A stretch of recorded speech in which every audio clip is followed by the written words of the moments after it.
Adam, and welcome to our broadcast. Today we are covering the most pressing issues and stories shaping Africa and the world. The headlines. Senate reopens Natasha Akpoti-Uduaghan's office. Fubara meets Tinubu, confirms reconciliation with Wike. Ladoja's coronation begins with interfaith prayers. First Bank partners Lagos government for E1 Lagos JP.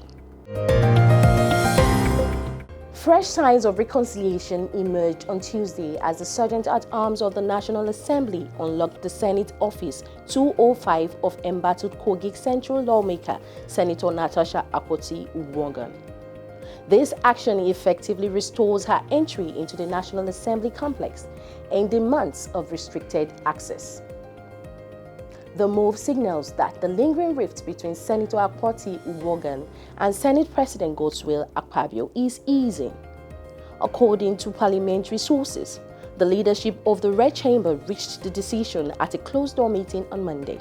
Recall that Akpoti-Uduaghan was suspended for 6 months in March 2025, following a heated protest over the reallocation of a seat on 20 February 2025. She was removed as chair of the Senate Committee on Diaspora and NGOs and barred from all 10 Senate activities for alleged breaches of the Chamber's standing orders. Although the suspension technically lapsed in September, the senator remained locked out amid court battles and opposition from Senate leadership. I'm glad to be here, and even though we have been illegally suspended, no day have I hesitated in effectively carrying out my duties as a senator of Kogi Central to the very best of my capacity. The 10th Senate has postponed its plenary resumption from September 23rd to October 7, 2025. The adjustment was announced via an internal memo signed by the Chief of Staff to the Senate President Chinedu Akabweze and made available to journalists on Monday. In the memo titled Notice of Shift in Plenary Resumption Date, Akabweze apologized to the senators for the belated information. The statement read, "This is to respectfully inform distinguished senators that the resumption of plenary sitting of the Senate, earlier scheduled for Tuesday 23rd September 2025, has been shifted to Tuesday 7th October 2025. Any inconvenience this short notice may cause is deeply regretted. Distinguished senators are kindly invited to note the postponement and adjust their schedules accordingly. This alteration to the legislative calendar marks another delay in the Senate's proceedings." Rivers State Governor Siminalayi Fubara has disclosed details of his meeting with President Bola Tinubu. Tinubu met with Fubara behind closed doors at the presidential villa in Abuja on Monday. Speaking with State House correspondents shortly after the meeting, Fubara described the visit to the president as necessary following his resumption of duties after 6 months of emergency rule in the state. He said the visit was also an opportunity to seek guidance from Tinubu and avoid any future political crisis in Rivers State. I just finished a brief meeting with Mr. President. I'm here to say thank you, especially for his intervention.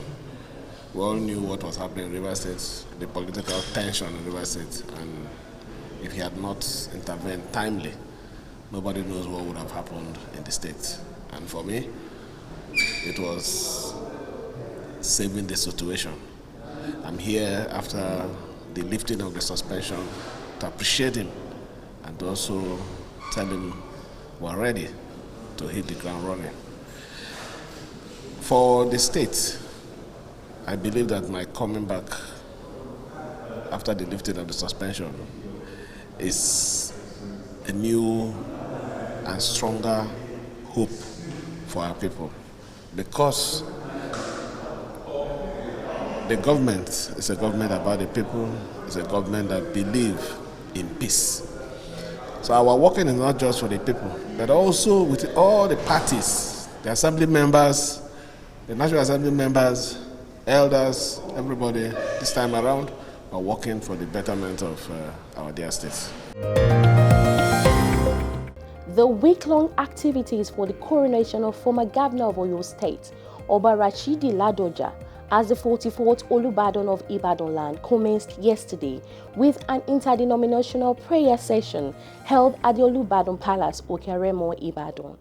The event brought together key members of the Olubadan in council, religious leaders and well-wishers, setting the tone for what many have described as a historic and unifying moment for Ibadan land. Among the dignitaries in attendance were Otun Olubadan, Oba Kola Adegbola, Ashikpa Olubadan, Oba Dauda Abiodun Aziz, and Ekarun Olubadan, Oba Adebayo Akonde, amongst others.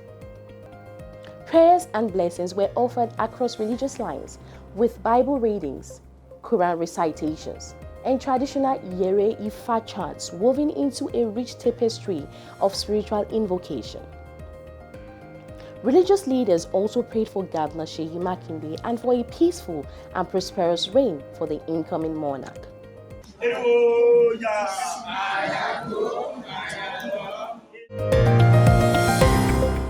Nigeria's textile imports have reached 566 billion naira in the first half of 2025, according to the National Bureau of Statistics. Industry stakeholders are concerned that the sharp rise in imports is crippling local textile manufacturing and eroding jobs in the sector. The unchecked importation has alarmed local producers who are struggling to compete with cheaper imported goods. Microsoft will officially end support for Windows 10 on October 14, discontinuing security patches, feature updates, and technical support for the operating system.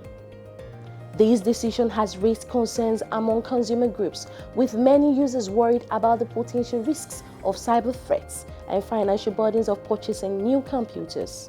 Without regular security updates, Windows 10 users will be more vulnerable to malware, viruses, and cyber attacks.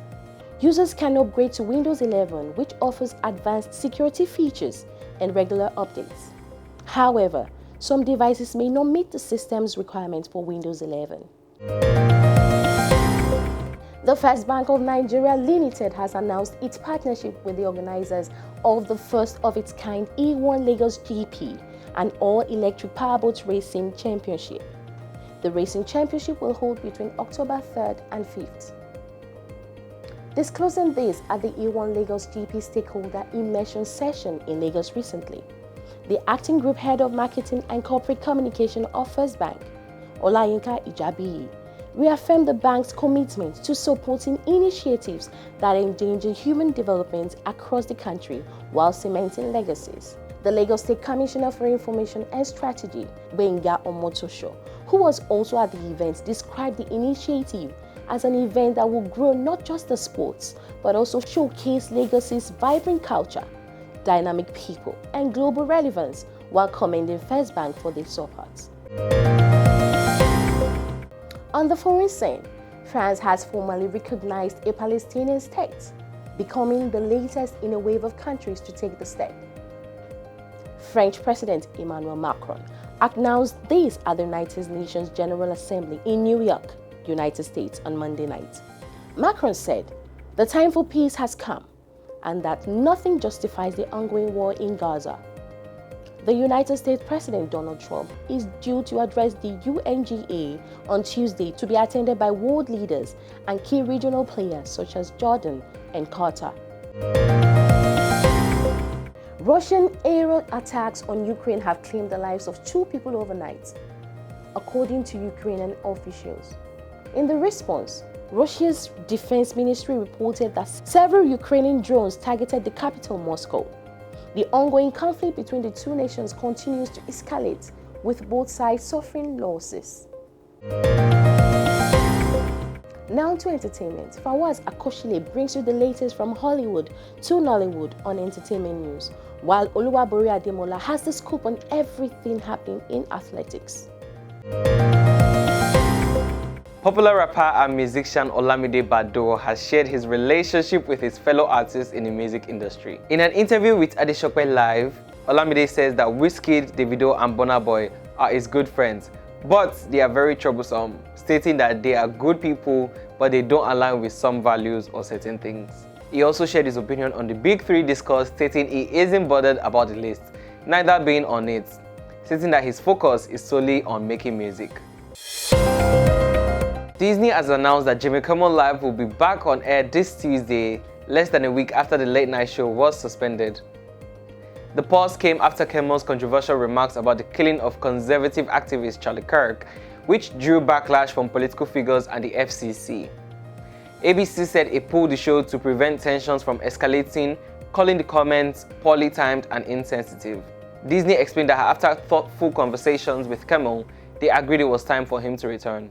However, not all viewers will see the comeback. Sinclair Broadcast Group, which owns several ABC affiliates, said it would not carry Jimmy Kimmel Live on those stations for now, opting to air local news instead while it reviews the situation.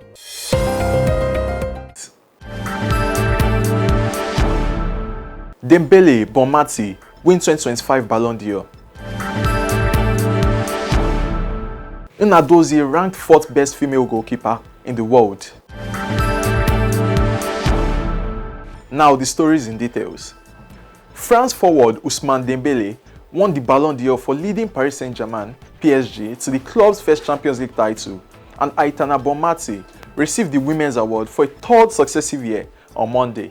Dembele succeeded Manchester City midfielder Rodri to become the 6th Frenchman to win it after Raymond Kopa, Michael Platini, Jean-Pierre Papin, Zinedine Zidane, and Karim Benzema.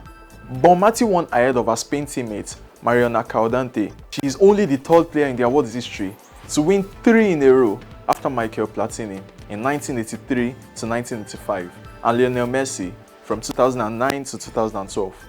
It has been a remarkable turn of fortune for Dembele, who at one point last season was snubbed by PSG coach Luis Enrique for disciplinary reasons. Dembele won ahead of teenage star Lamine Yamal, who turned 18 in July. Yamal helped Barcelona win La Liga and the Copa del Rey last season and reached the Champions League semi-finals. England and Chelsea's Anna Hampton won the inaugural award for Best Women's Goalkeeper, with Man City's Gianluigi Donnarumma picking up the 7th edition of the men's prize for his season with PSG. It was an outstanding season, I can tell you that for sure. Arsenal and PSG won the awards for Women's and Men's Club of the Year after their Champions League successes. Victor Gyökeres' 63 goals for Sporting and Sweden last season earned him the men's Jared Muller Trophy. Barcelona and Poland's Ewa Pajor, scorer of 48 goals, scooped the Women's Award. Our very own Super Falcons goalkeeper, Chiamaka Nnadozie, has been named the 4th best goalkeeper in women's football for the 2024-2025 season, a very remarkable achievement for me. The 24-year-old shortstopper earned a place among the top 5 female goalkeepers at the prestigious Ballon d'Or ceremony held in Paris, France on Monday night. England's Anna Hampton claimed the inaugural Yashin Trophy for the best female goalkeeper, followed by Anne-Katrin Berger of Germany in 2nd place and Spain's Cata Coll in 3rd. Nnadozie finished ahead of Daphne van Domsela of the Netherlands, rounding out the top 5. This marks the first ever edition of the Women's Yashin Trophy, and Nnadozie's nomination makes her the first African goalkeeper to be recognized for the award. That's a very superb achievement for Nigerians and Africa at large. Meanwhile, Super Falcons coach Justin Madugu missed out on the Best Women's Coach Award, which went to Serena Wigman for guiding England's victory at the 2025 UEFA Women's European Championship. That is a wrap on this edition of News Round. Stay tuned for more updates on the stories that matter. Subscribe to our channels and connect with us on social media. Thanks for watching, and we'll see you next time on African News 24 TV.